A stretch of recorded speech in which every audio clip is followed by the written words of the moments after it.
with the Shastra Pramana, the Apta Pramana, Atma Pramana, and the Sakshi Pramana. Okay, a little about the power of body scanning. It's one of the power which awakens to scan the illnesses, diseases, medically diagnosed issues, and provides solution through the awakened third eye. And now, without further ado, we'll be moving on to the Shastra Pramana of the body scanning.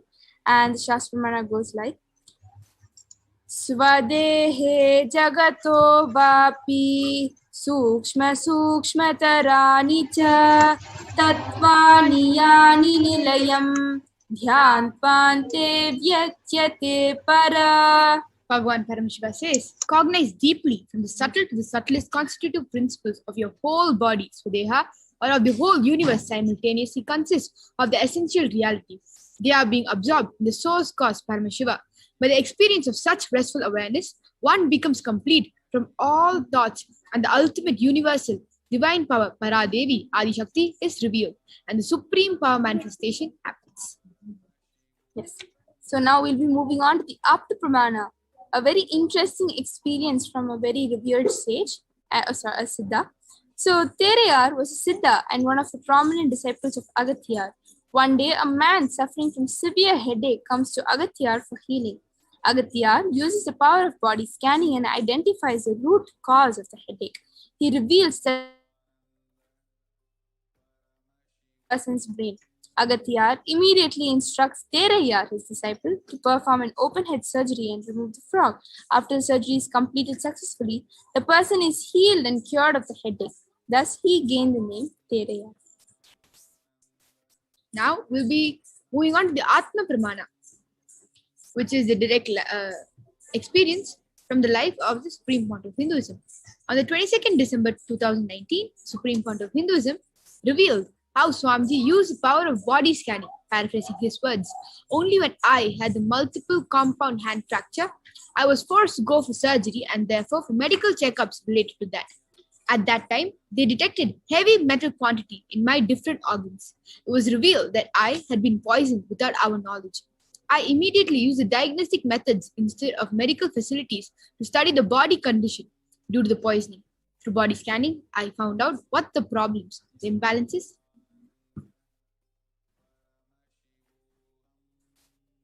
The imbalances had happened and where balance has to be done.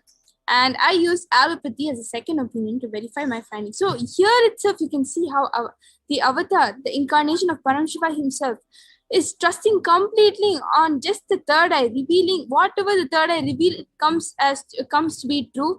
And the solution given is also the only sole solution to heal that particular medical disease or any illnesses that your body is going through. Now we'll be moving on to the Sakshi Pramana, the experiences and results of the extraordinary manifestation happening through the initiation disciples of the Supreme Fount of Hinduism. So if all of you are new people who have joined this platform and are interested and curious about the science of power manifestation, all of you have been presented with an opportunity to join the Paramashivoham program, a digital program that is free of cost and that happens every 16 days. In this program, it comprises of different BHAVASAMADHI darshans of Bhagavan, lots of Bhagavan's teachings, and at the same time, the science of power manifestation will be revealed. And the end of the program, be assured, because you will be manifesting 463 plus powers of Paramashiva just effortlessly by just connecting with Swamiji. Now you'll be witnessing just the second power of body scanning. And I'm sure all of you are excited. We can see the YouTube comments are already flooding in. We request all of you all to go down to the Kailasa's HDH Nithyananda YouTube channel. Go ahead and post your questions with your questions for body scanning. Make sure to have your legal name, as well as if you're asking for a body scanning from somebody else, make sure to get their permission beforehand itself. We have the Balasins as well as the Nithyananda Yogis ready for us today to demonstrate this power of body scanning for all of us today. So we request all of you to go down to the YouTube channel and go and leave your comment. Nithyanandam, we have my Yoga Prana as well as the Gurukul Balasins and the Nithyananda Yogis with us. My Yoga Prana, please go ahead. Yes. Thank you so much, Ma Jayesh and Ma Vitesha, for that amazing introduction of the power of body scanning. So now I request all of you to post your requests and comments for the power of body scanning in the Kailasa's HDH Nithyananda YouTube channel. You can post your comments, you can post your requests for your family members and friends. Just invite them to witness this extraordinary power, and as it is our integrity, please do get their permission also before you request for the body scanning, and then we'll be doing the body scanning for them. You can invite your you can invite your family, friends. You can invite anyone who you want to witness this extraordinary Shakti of body scanning. So,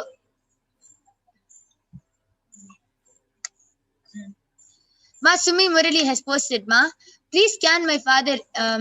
He is in the US hospital. Please heal his prostate cancer. He just got diagnosed, still doing tests and treatment not yet done. Let him not have pain, Ma. I got his permission. So, Ma Mahavidya, you can do the body scanning for Ma Sumi Murali's father. And Om Shiva Om has posted a request for the power of body scanning. Yes, sir, yeah, I request you to just post your actual names, then we'll be doing the body scanning for you. Madhav Kukkala has requested for a body scanning. So, Ma Soni, you can do the body scanning for Madhavaya. Sunil M has requested for a body scanning. So, you can do the body scanning, Ma Brahma Yoga, for Sunil M Aya.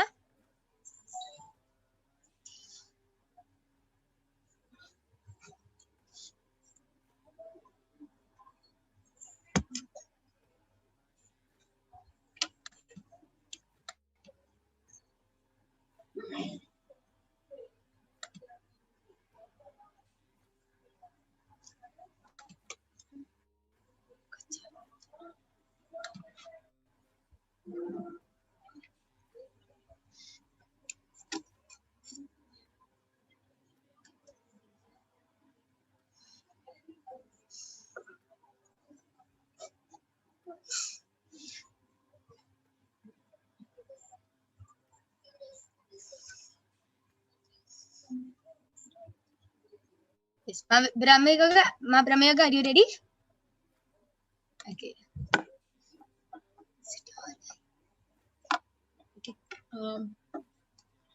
Nithyanandam, so Ma Sumi Murli Ma, Paramashiva and Swamiji are revealing. So yes, your father, the diagnosis is correct, the prostate cancer. He'll have to go through the surgery. I think probably by now the doctors must have told you. So Swamiji is showing very clearly that please let him go through the surgery and the treatment as the doctors are suggesting.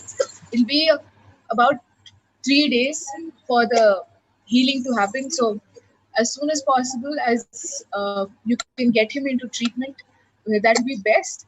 And tell him to continuously remember Swamiji, chant the Mahavakya.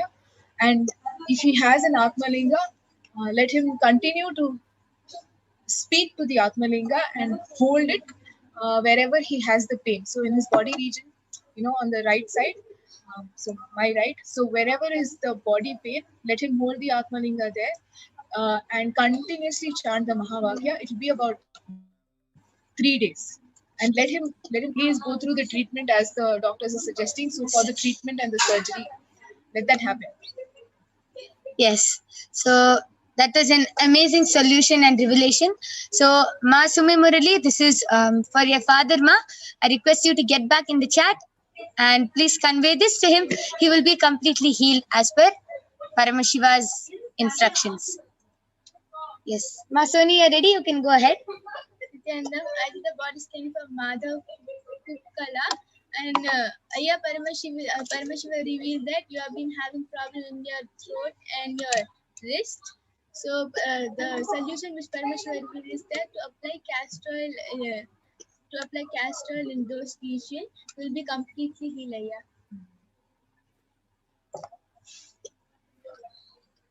Yes. So Madhav Kukkala Ayya, this was body scanning for you. I request you to get back in the chat whether you were able to relate with the scanning. So Ma Sumi Murali has posted no Atmalinga. Yes. So no problem, Ma. No Atmalinga does not matter. Any picture of Swamiji, as long as he can hold on to a picture of Swamiji, receiving darshan of Swamiji in front of him and continuously doing ajapa japa, he will feel the pain he will not feel that pain so much. So let him be in the continuous remembrance of Swamiji. Yes. And that is amazing. Drew Hurst has requested for a body scanning. I request you to post your actual name, and then we'll be doing the body scanning for you.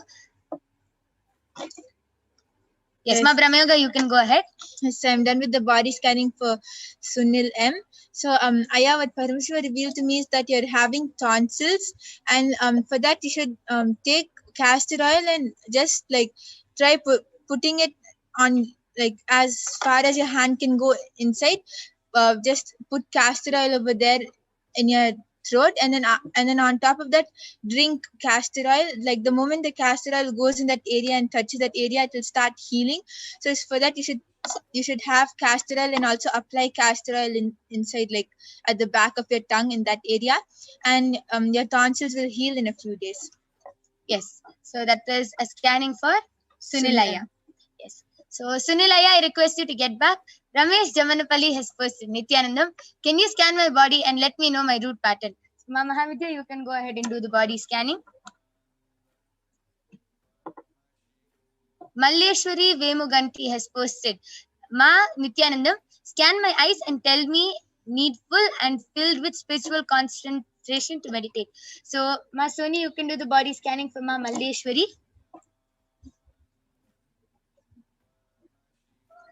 Drew Hurst has posted, his actual name is Andrew.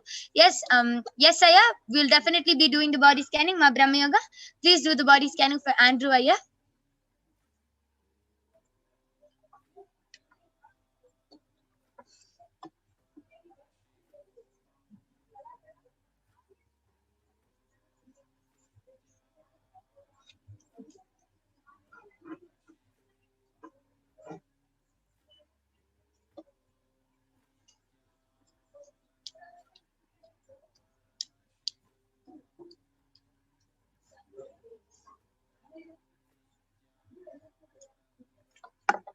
Okay, Sunil M. Aya has gotten back telling, yes, you are correct. Thank you.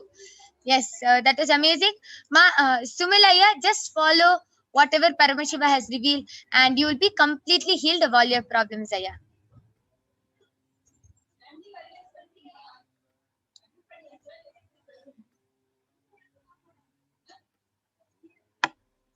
Yes. So this is the body scan for Ramesh Jamanpalli Aya. Aya, Paramashiva is revealing that the root pattern is really the fear of impossibility, the fear of what if something doesn't happen, and that fear actually these what if questions is what agitates you, and even something that you would really like to avoid thinking about. If there is a situation that makes you think for what if, you will make sure that you don't want to think of that situation, and it makes you really uncomfortable, which results into everything else like agitation or any kind of irritation, frustration. All of that just roll on to that. Yes. So this is a body scanning for Ramesh Jamanapalli Aya. I request you to get back in the comment section, Aya, whether you were able to. Okay, actually, this is a body scanning. This was a scanning for your root pattern. So I request you to get back. Yes, so I'm done with the body scanning for Andrew Aya. And Aya, Paramashiva revealed to me that the food which you're eating has a lot of fat in it. You're having really like a lot of dairy products, and also the food which you're having has a lot of fat in it and a lot of chemicals also. And because of that, you're starting like all the food is, and also on top of that, your food is not getting digested. So because of that, the food in your stomach is becoming really hard, and like it is in the process of becoming kidney stone. So immediately you should start taking castor oil, 2 tablespoons of castor oil every morning. And also you should start doing panchakriya, especially enema every like after taking castor oil, after around 2 or 3 hours you should do the enema.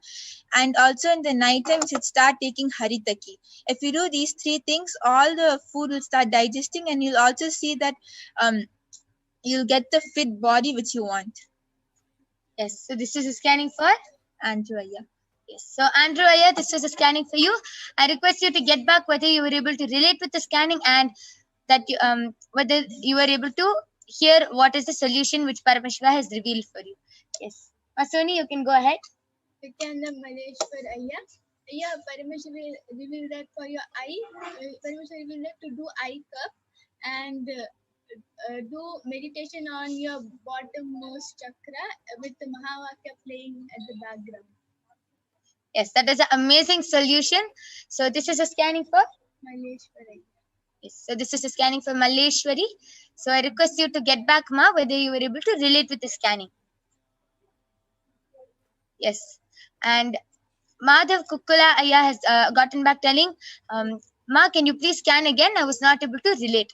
So, Ma Mahavidya, you can go ahead and share what you were able to see.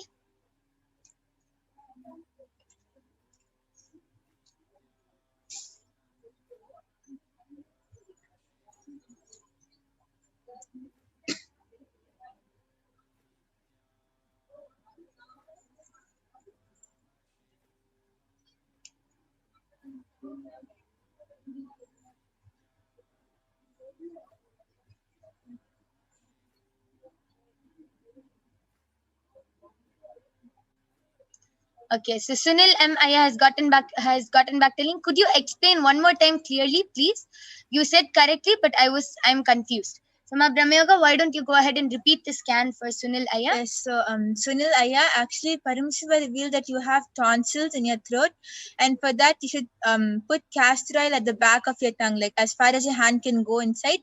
You should put castor oil over there, and after that you should drink castor oil. Because the moment the castor oil reaches your throat, it will start healing the whole area, and the tonsils will start healing, and in few days the whole thing will get healed. Yes, amazing scanning. Ma Mahavidya, are you ready? Yes. So, Madhavaya, please check your diet, reduce oil, and there is gas forming in your lower abdomen. So, enema will help you. And really, please add haritaki every night. If you're already taking maybe a little, one more spoon after each meal will really, really help heal your stomach and anything else that's going on right now with your digestion. Yes. So this is a scanning for Madhav Kukkala Ayya. Yes. Yes. So I request all of you to get back in the chat, and we thank all of you for joining us. I can see so many people flooding the comments with requests for body scanning for the friends, family members, and for themselves. But due to the interest of time, we have to move on to the next segments now. But you can surely come back 2 a.m. every day, 2 a.m. in IST and 4 p.m. IST, and you will be getting you can get the body scanning for yourself and your family and friends. So we thank all of you for joining us. Please stay tuned for the upcoming segments where you will be learning about who is Devi Parashakti and what are the Akashic readings. So please stay tuned. Thank you, Nithyanandam.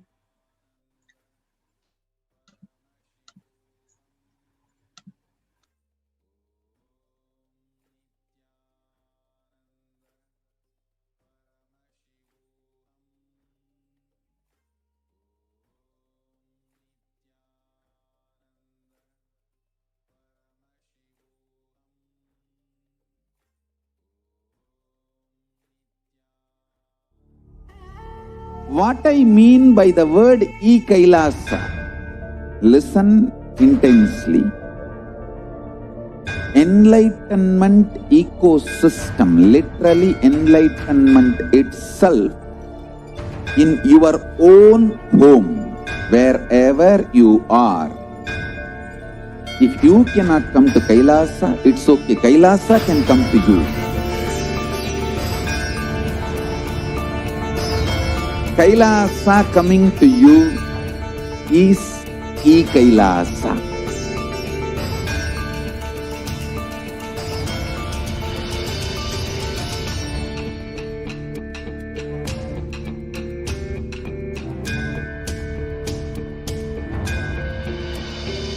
I will revive Hinduism. I am a Hindu revivalist, not by any revolution, but by evolution.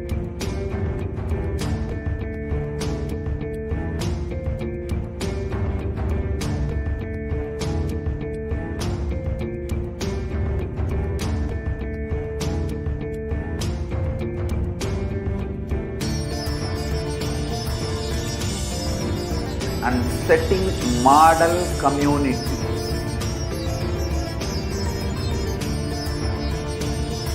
Kailasa enlightenment ecosystems, Sarvanya Peethas all over the world.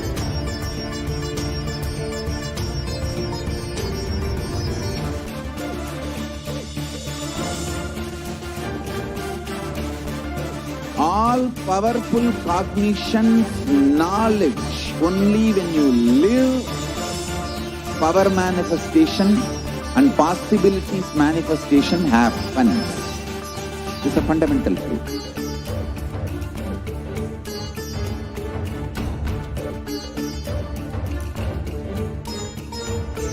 Hinduism cannot live exclusively as one sampradaya. No. All sampradayas of Hinduism is an ecosystem.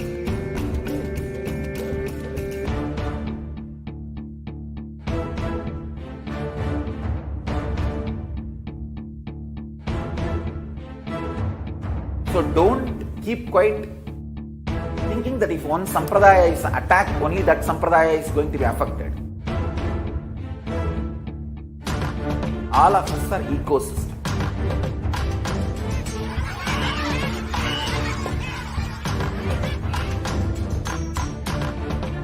I invite all of you to get involved and enjoy Hinduism by the principle of Dharmo Rakshati Rakshitaha.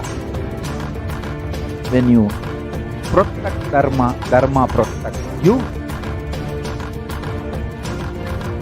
We will make the whole planet flourish spiritually, the spiritual prosperity.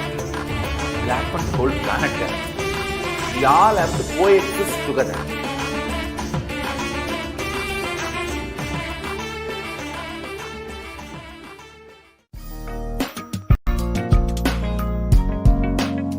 We get you health.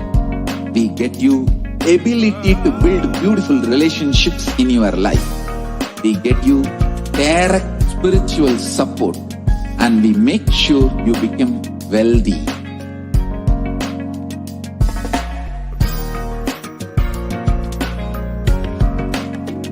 We won't stop giving you just good life.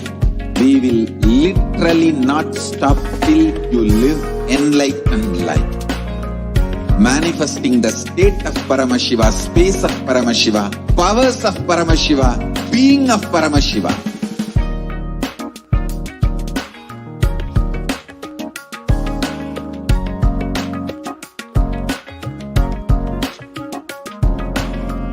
Whole world should become Kailasians. I want the whole world to know Hindus have something great to contribute to the world.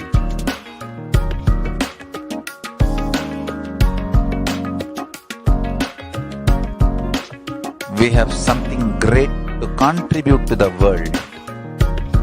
Let us do that.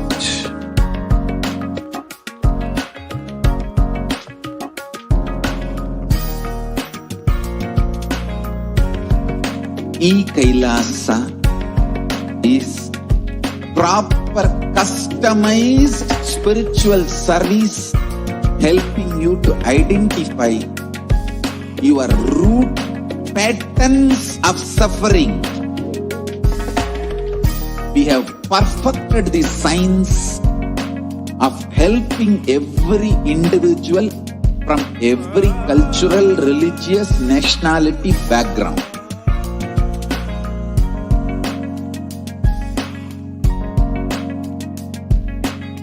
You will have lowest reactionary assumptions, highest awakened response, alive response for life continuously.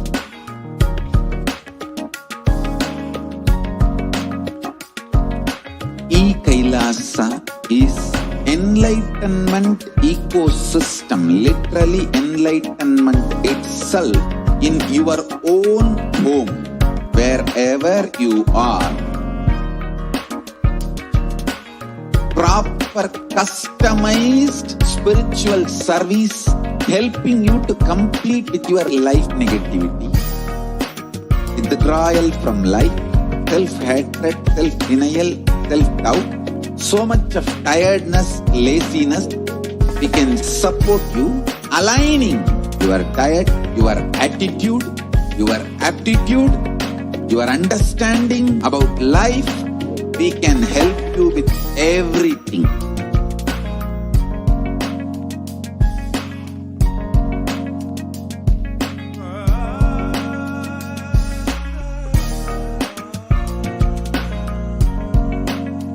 If you are interested in enlightenment, we will immediately bring this to you.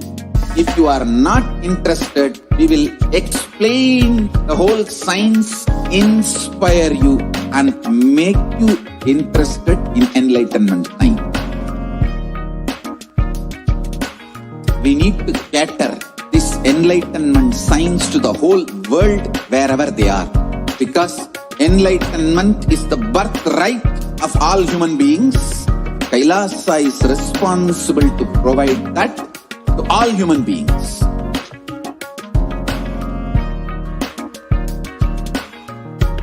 Kailasa is the totality of the knowledge I received from my gurus and practice manifested in my life, perfected by teaching millions of people from all cultures, time zones, backgrounds, genders, nationality, race, from every creed.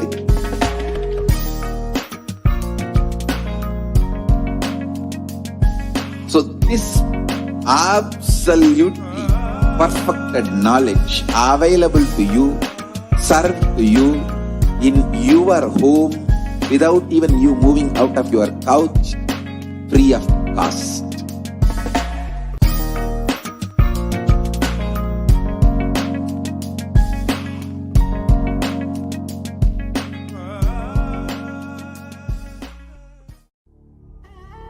What I mean by the word Kailasa, listen intensely.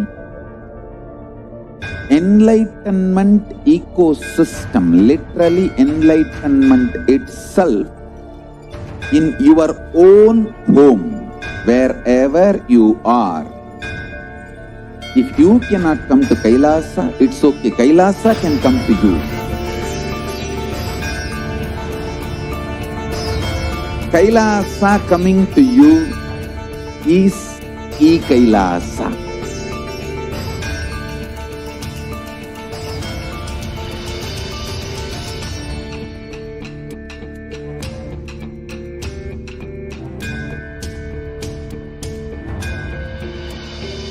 I will revive Hinduism.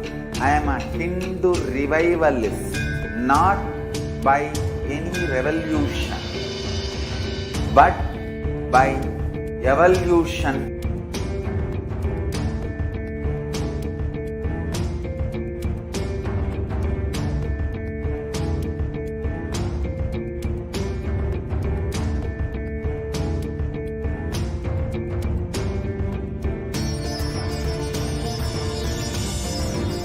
And setting model communities.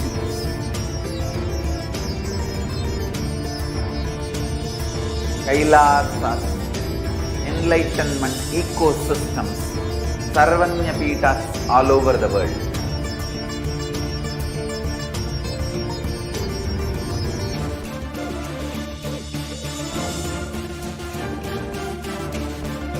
All powerful cognition, knowledge, only when you live, power manifestation and possibilities manifestation happens. It's a fundamental truth.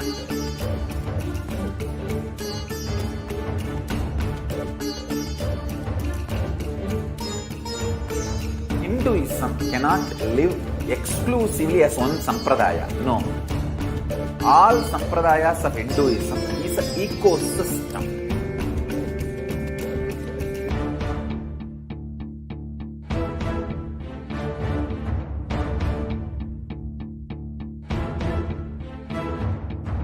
don't keep quiet thinking that if one sampradaya is attacked, only that sampradaya is going to be affected. All of us are ecosystem.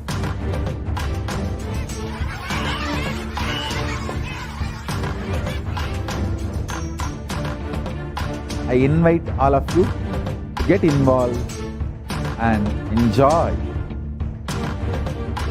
Hinduism by the principle of Dharmo Rakshati Rakshitaha. When you protect Dharma, Dharma protects you. We will make the whole planet flourish spiritually. The spiritual prosperity will happen to the whole planet. We all have to coexist together.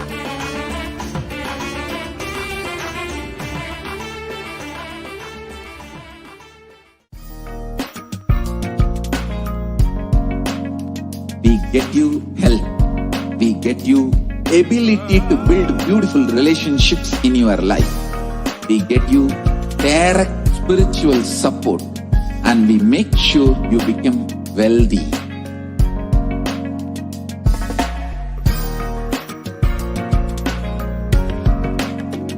We won't stop giving you just good life.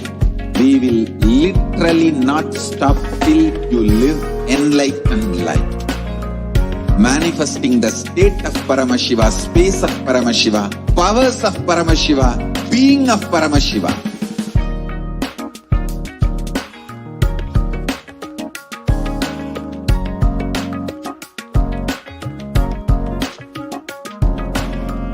Whole world should become Kailasians.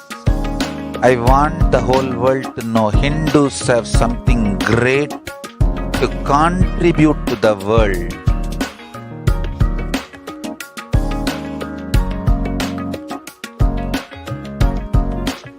We have something great to contribute to the world. Let us do that.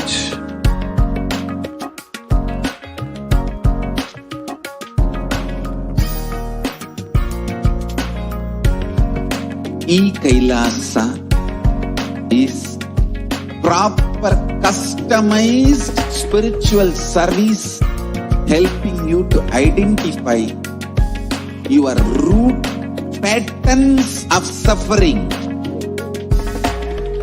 We have perfected the science of helping every individual from every cultural, religious, nationality background.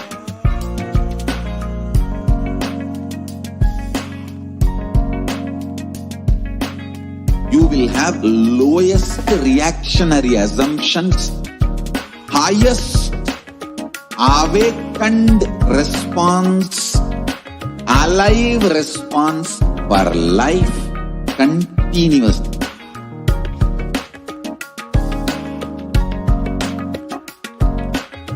Kailasa is enlightenment ecosystem, literally enlightenment itself in your own home, wherever you are.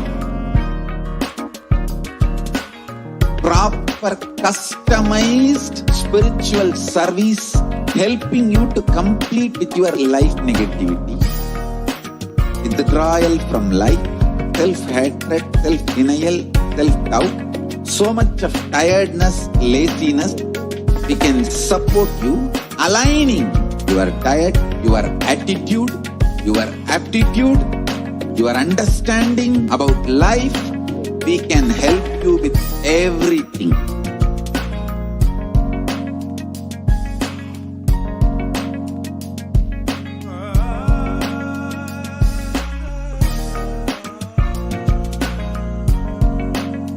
If you are interested in enlightenment, we will immediately bring this to you. If you are not interested, we will explain the whole science, inspire you and make you interested in enlightenment time. We need to cater this enlightenment science to the whole world wherever they are, because enlightenment is the birthright of all human beings. Kailasa is responsible to provide that to all human beings.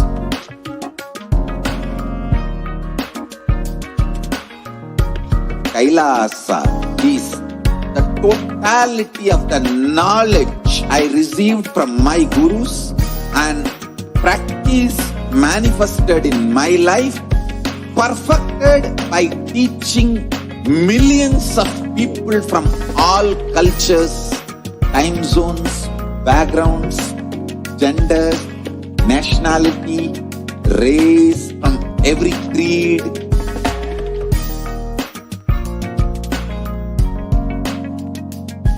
So this absolutely perfected knowledge available to you, served to you in your home without even you moving out of your couch, free of cost.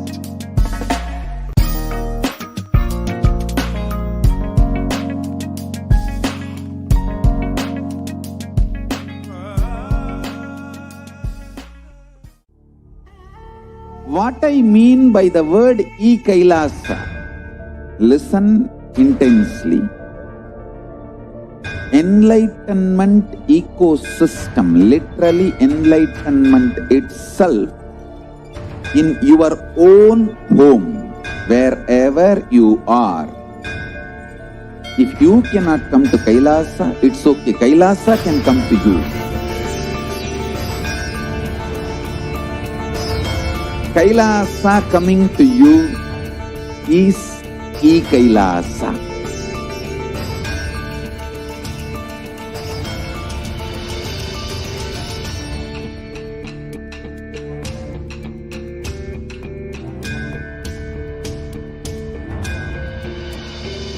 I will revive Hinduism. I am a Hindu revivalist, not by any revolution, but by evolution.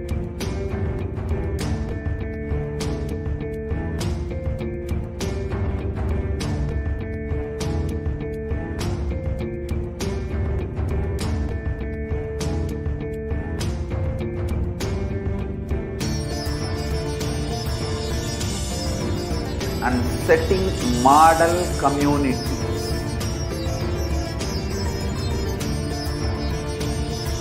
Kailasas, enlightenment ecosystems, Sarvanya Pitas all over the world.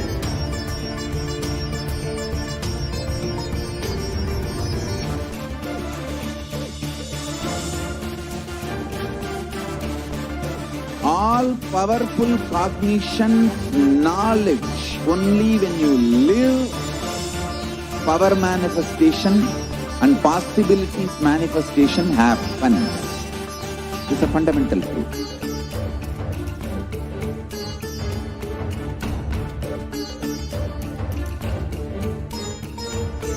Hinduism cannot live exclusively as one sampradaya. No. All sampradayas of Hinduism is an ecosystem.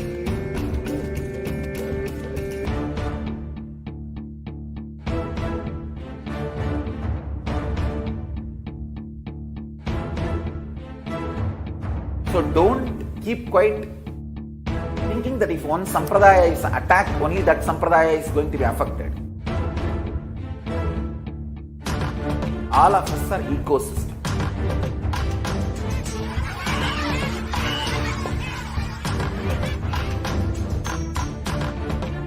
I invite all of you to get involved and enjoy Hinduism by the principle of Dharmo Rakshati Rakshitaha. When you protect Dharma, Dharma protects you. We will make the whole planet flourish spiritually. The spiritual prosperity will happen to the whole planet. We all have to coexist together.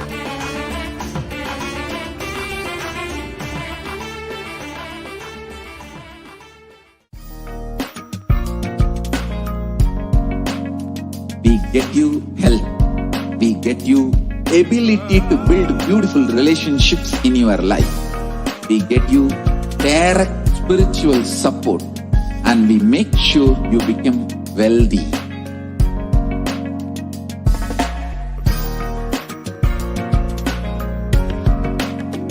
We won't stop giving you just good life.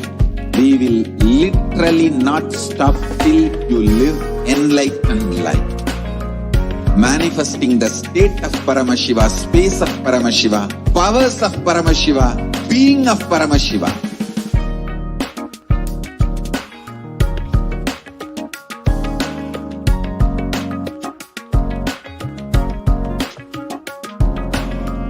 Whole world should become Kailasians.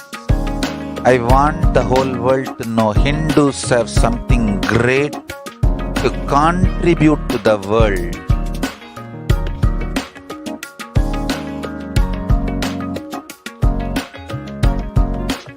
We have something great to contribute to the world. Let us do that.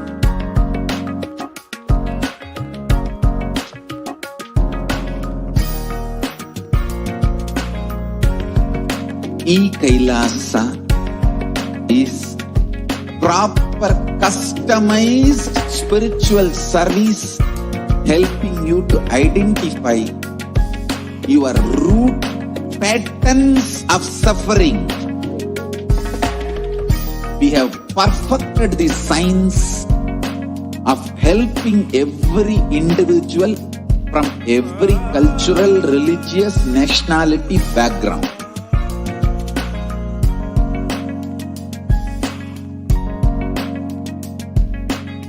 You will have lowest reactionary assumptions, highest awakened response, alive response for life continuously.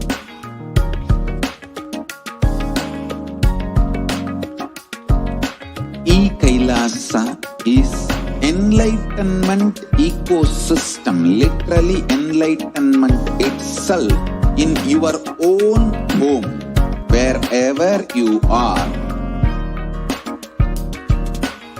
Proper customized spiritual service helping you to complete with your life negativity, withdrawal from life, self-hatred, self-denial, self-doubt, so much of tiredness, laziness. We can support you aligning your diet, your attitude, your aptitude, your understanding about life. We can help you with everything.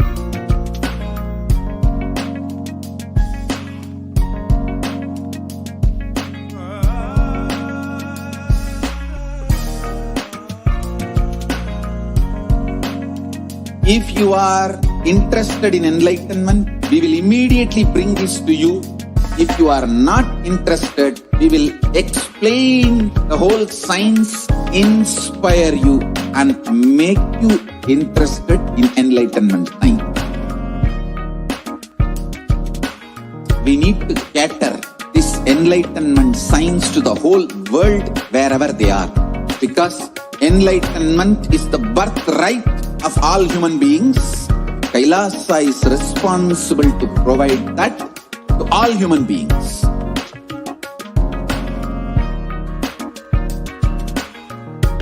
Kailasa is the totality of the knowledge I received from my gurus and practice manifested in my life, perfected by teaching millions of people from all cultures, time zones, backgrounds, genders, nationality, race, from every creed.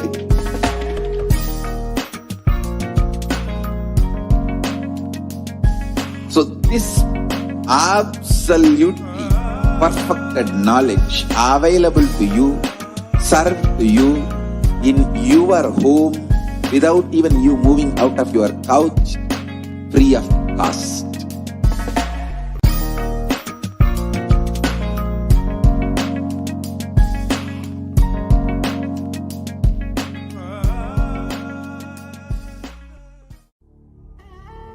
What I mean by the word Kailasa, listen intensely. Enlightenment ecosystem, literally enlightenment itself, in your own home, wherever you are. If you cannot come to Kailasa, it's okay. Kailasa can come to you. Kailasa coming to you is Kailasa.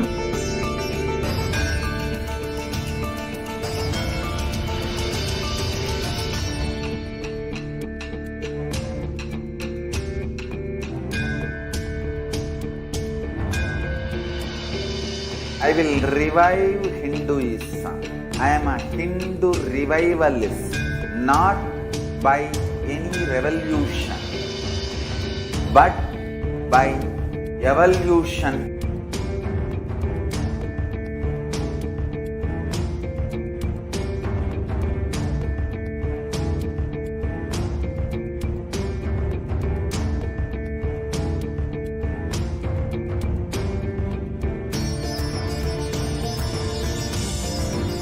And setting model community.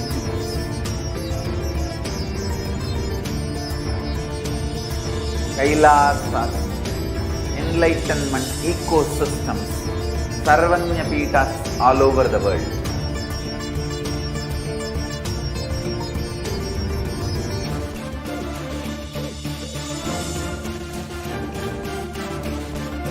All powerful cognition, knowledge, only when you live, power manifestation and possibilities manifestation happens.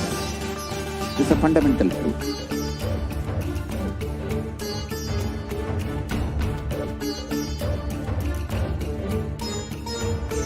Hinduism cannot live exclusively as one sampradaya. No. All sampradayas of Hinduism is an ecosystem.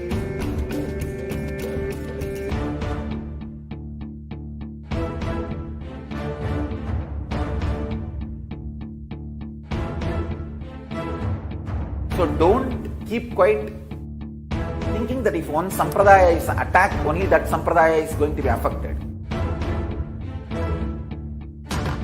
All of us are ecosystems.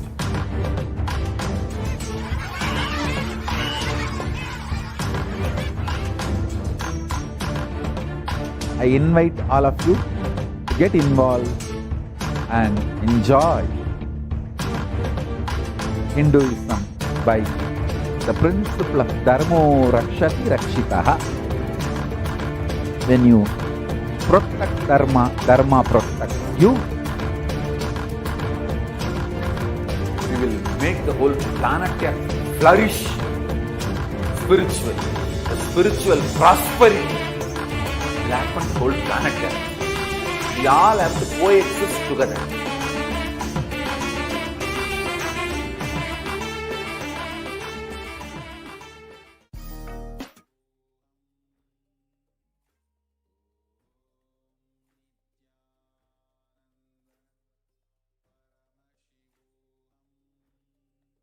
Nithyananda?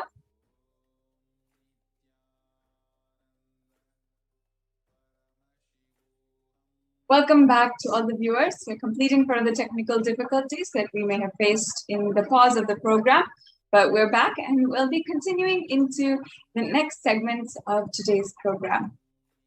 I strongly, first of all, encourage each and every one of you that if you have not already, make sure that you are going to the link provided in the scroll below for the UN, which has recognized the persecution against the Supreme Pontiffism as it is the Hindu Persecution Awareness Month. Kailasa, along with the Supreme Pontiff of Hinduism, is ensuring that the persecution against the Supreme Pontiff of Hinduism is being presented to each and every one of you. You can visit the link in the scroll below in order to ensure that you see the report and the way that the UN, the United Nations, has recognized the persecution against the supreme pontiff of Hinduism.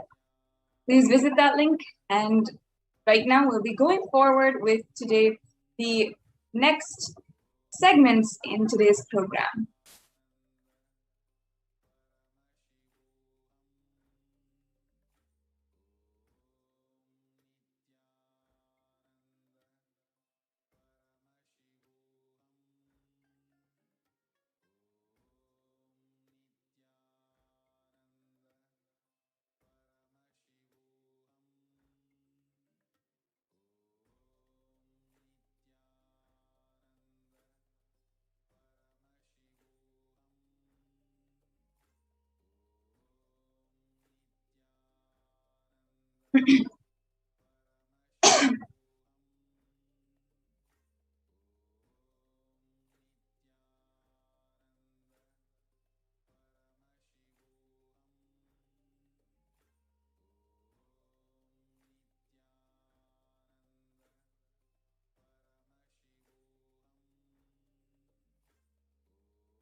Paramashivoham.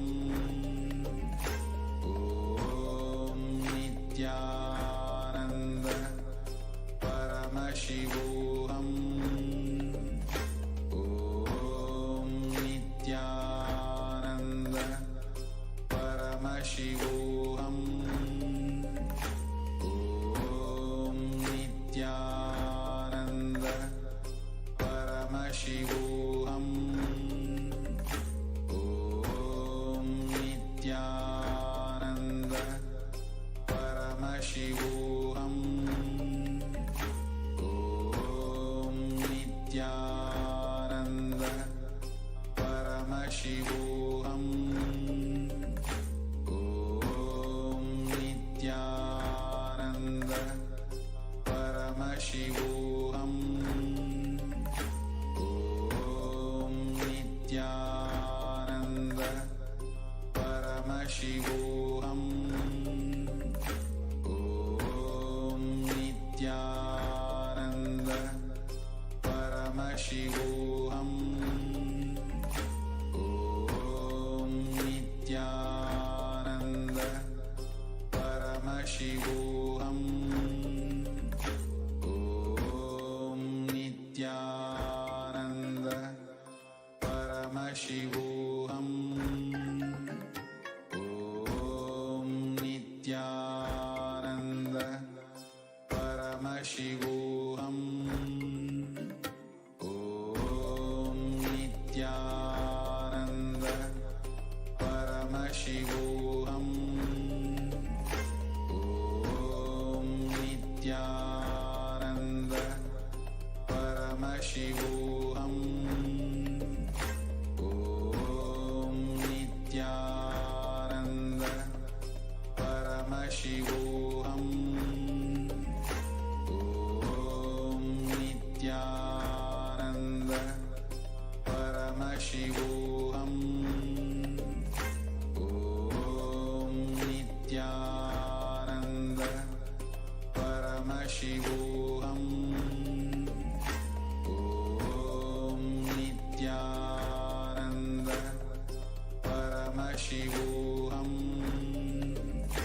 Om Nithyananda Paramashivoham. Om Nithyananda Paramashivoham. Om Nithyananda Paramashivoham. Om Nithyananda Paramashivoham. Om Nithyananda Paramashivoham. Om Nithyananda Paramashivoham.